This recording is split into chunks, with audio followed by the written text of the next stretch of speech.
Hey guys, what's up? This is Insanity. Got a gameplay of the Modern Warfare 2022 beta. Not calling it Modern Warfare 2 because that's just confusing, and none of the beta gameplay upload will be any good score-wise. My standards have lowered significantly just so that I can get some enjoyment out of this beta, but the only thing that I actively worked towards was getting a somewhat okay sniper gameplay. Despite playing the Vanguard beta, I didn't even go out of my way to get a reasonable sniper gameplay, nor have I even tried going for good games during the beta. So I at least bothered to do something this time with the Modern Warfare 2022 beta. I am of the understanding that this game is just not made for me. Current Infinity Ward, despite all the feedback from Modern Warfare 2019 and 3 years, have doubled down on their design philosophy and decisions, and so I want to make peace with that. It's a waste of energy to complain about this game, especially since it's still the same complaints that I see being repeated from Modern Warfare 2019 that I see online, on top of new complaints that other people can succinctly express better than I can. So for me, it's far more productive to just not play Modern Warfare 2022 and play something else entirely. I will commend Infinity Ward for at least trying to do something different with this new iteration. As much as people rant about Call of Duty being the same each year, once people cry about certain changes to shake up the formula, we end up in a loop of people demanding change, only to change their minds about that change and decide that it's better to change that change back, and ultimately they did not want any real change at all. Now of course, there are some changes that Infinity Ward made that people have every right to complain about, like a confusing user interface when previous UIs, such as the one in Modern Warfare 2019's, were much simpler to navigate, but this is not going to be a complaints video. I will say that my impression of the beta is that Modern Warfare 2022 has potential. It's just held back by a lot of the design philosophy and decisions that Infinity Ward remain committed to. It's better than Modern Warfare 2019 in the sense that the maps here have some sense of flow, and while there are a lot of changes that make moving around aggressively more difficult, I never felt the same kind of campy behavior from Modern Warfare 2019 in these maps. Not to mention, the matchmaking really feels like it uses skill base instead of engagement optimization. If you're an average player, doing crappy for several games in a row is not going to give you an easier match later on. The previous games that started using this new matchmaking algorithm had people kind of using skill-based and engagement optimization matchmaking interchangeably, but no matter how many bad games I got in a row, there was never a time my competition consisted of incompetent players, so I prefer this consistency over Modern Warfare 2019's matchmaking system, as opposed to having a Call of Duty game manipulating my experience to give me a good game that I didn't really deserve, even if it means dealing with strict SBMM the entire time.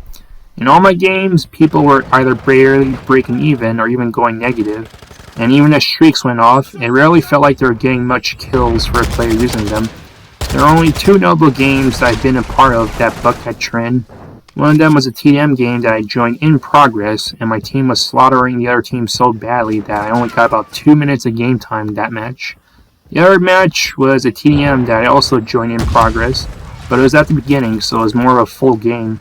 One guy on the other team went 30-6, which is the best score I've seen from anyone in any of these matches. Funny thing was, someone on his own team actually gave him crap for that and told him to touch grass, which I guess kind of makes sense when you have the traditional TDM score limit of 75 kills instead of 100. Anyone breaking into the 30s when many are struggling to break even 20 kills means a lot less of the wealth is being spread around. Either way, it's very hard to get or even see standout performances, so I'm certain that this time the matchmaking system really is skill-based, instead of having the game manipulating your experience through an engagement-oriented algorithm. Like I said at the beginning, I'm just glad that I lowered my standards so that I can enjoy the game, even when I can't do amazing. I did have 2 grievances towards the beta, which is completely unrelated to the gameplay. Some technical mishap had caused me to constantly switch guns when I didn't want to, and that was really annoying when it came to sniping, and this persisted over a couple of matches, so I went to leave multiple games to try and correct that issue. The other grievance is having weapon level list weapons that are stuck with their base form and can't unlock attachments to equip. That really bugged me the most from this beta. Why can't we have more of an arsenal to work with? All the perks, field upgrades, and kill streaks are accessible, yet they went with the arbitrary decision to make only a few weapons that can be leveled up and have some attachments available. Also, the unlock system for weapons and attachments is somewhat confusing. I applaud Infinity Ward trying to streamline the grind somewhat and make it so that you're not constantly unlocking various attachments and redundant optics all over again, for a different gun, but the execution is currently lacking.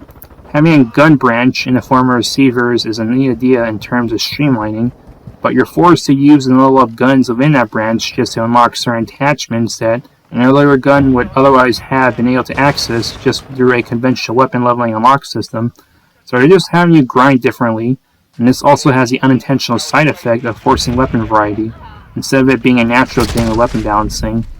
I mean, does anyone really believe that the Lockman barrel rifle is something people actually want to use as their gun of choice, for instance? Using it is necessary to get the Lockman AR, that then leads to the Lockman SMG, which is the MP5, which is considered the best gun in the beta. There are still some guns that are standalone unlocks through leveling up and probably don't have a gun branch, but being forced to use and level up a gun within a branch to access additional items like other guns does not sound like Infinity Ward had cracked the code on streamlining the grinding process yet. Beyond that, I don't really have any other complaints to make of the actual game. It's just not the Call of Duty for me. I skipped Vanguard, and I will skip Modern Warfare 2022. I hope some people will be happy for the next 2 years of this newer Call of Duty iteration. No Call of Duty has gone a cycle beyond 1 year. So that's 2 years worth of headaches for those who did not like Modern Warfare 2022 from playing this beta. I will wait for Treyarch's Call of Duty, but now that I've broken out buying Call of Duty every year, I won't necessarily be committed to getting even Treyarch's Call of Duty games either. That's the gameplay and commentary. Hope you enjoyed it, and Sammy is out.